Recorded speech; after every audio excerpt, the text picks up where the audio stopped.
Bezrat Hashem, parlons de la période de 3 semaines. Il y a 3 semaines entre le Yud-Zayin Betamuz et le 9 Av. C'est une période qu'Am Israël est en train de pleurer sur 2 destructions, Bet HaMikdash HaRishon ou Bet HaMikdash HaSheni, le premier temple et le deuxième temple. Pendant la même date, le 17 Tammuz, la ville de Jérusalem, la muraille de Jérusalem a été défoncée. Les Babyloniens, les Romains sont rentrés, ils ont tué à gauche et à droite, jusqu'à Tisha B'Av, qui sont rentrés dans le temple, et ils ont mis du feu, et ils ont détruit le Bet HaMikdash. Le jour de Tisha B'Av, les 2 périodes, Bet HaMikdash HaRishon, le premier temple et le deuxième temple. Chachamim voulait qu'on participe à ce deuil. Pourquoi? Parce que Jérusalem a été assiégée 3 ans avant que le Bet HaMikdash ait été détruit. 3 ans, qui veut dire qu'il n'y avait pas de manger qui rentrait à Jérusalem. Ils ont bloqué les sources d'eau.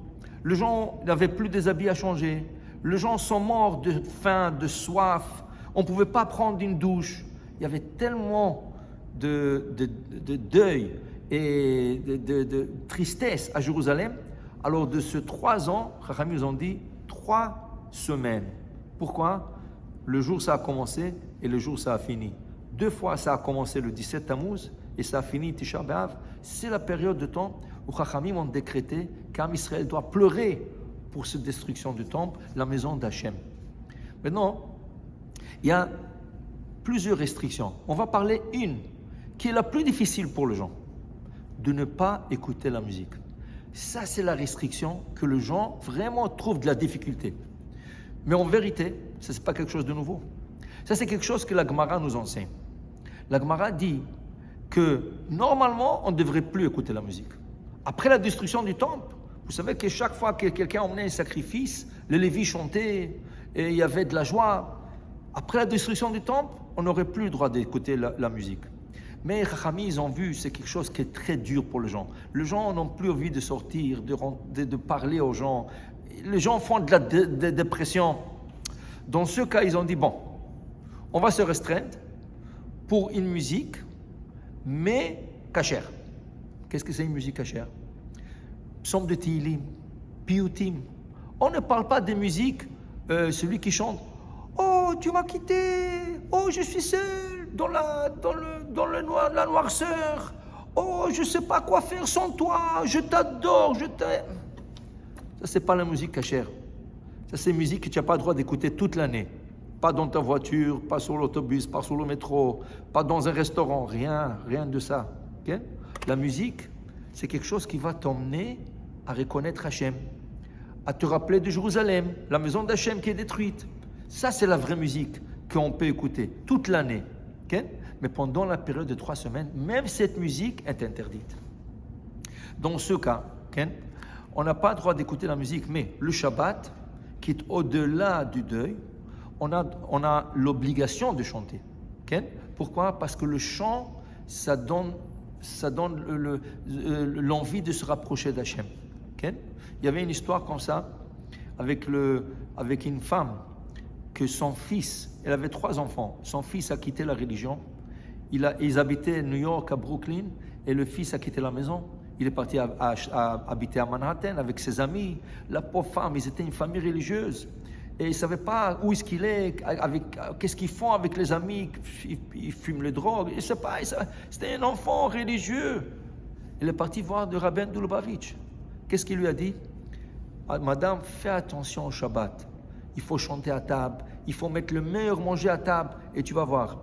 3 semaines plus tard, quand elle a commencé vraiment à s'investir, elle, son mari, ses enfants, dans le Shabbat, acheter le bon manger. Chacun, qu'est-ce qu'il voulait manger, elle lui préparait. Le papa et les enfants chantaient. 3 semaines plus tard, le fils perdu, il est retourné à la maison, il a retourné Betchouva. Ça, c'est quelque chose qui garde l'ambiance de Shabbat, le rappel d'Hachem.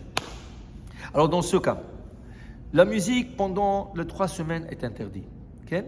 Mais qu'est-ce qu'ils font dans le garderie où il y a des petits-enfants de 4 ans, 3, 4 ans, 5 ans, 6 ans, que la mora, la ganénette, elle met de la musique, permis. Pourquoi? Parce que ce n'est pas de la vraie musique.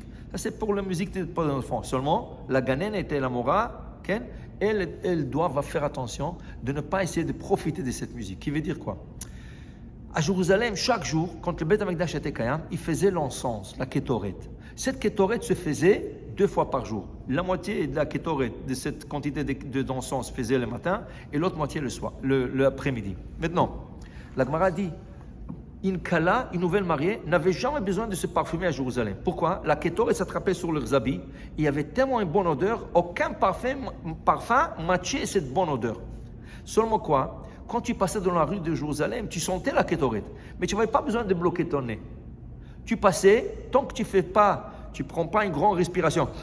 Ah, quelle odeur! Ça, c'est interdit. Tu profites du Kodesh. Ça, c'est un sacrilège.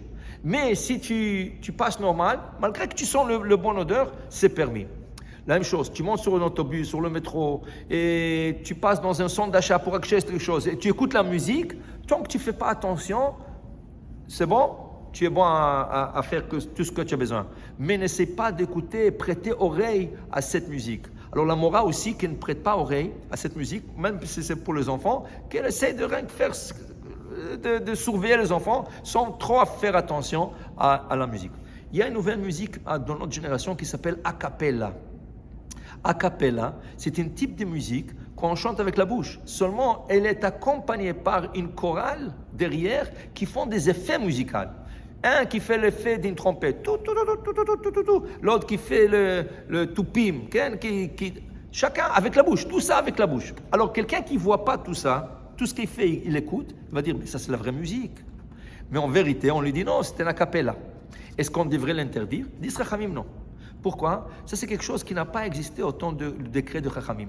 Et puisque ça n'a pas existé, c'est un nouveau décret, on n'a pas le droit de décréter de nouveaux décrets après le scel du Talmud. Après qu'on a scellé le Talmud et le décret du Talmud, on n'a plus le droit de renouveler de nouveaux décrets. Dans ce cas, ça serait permis de l'écouter.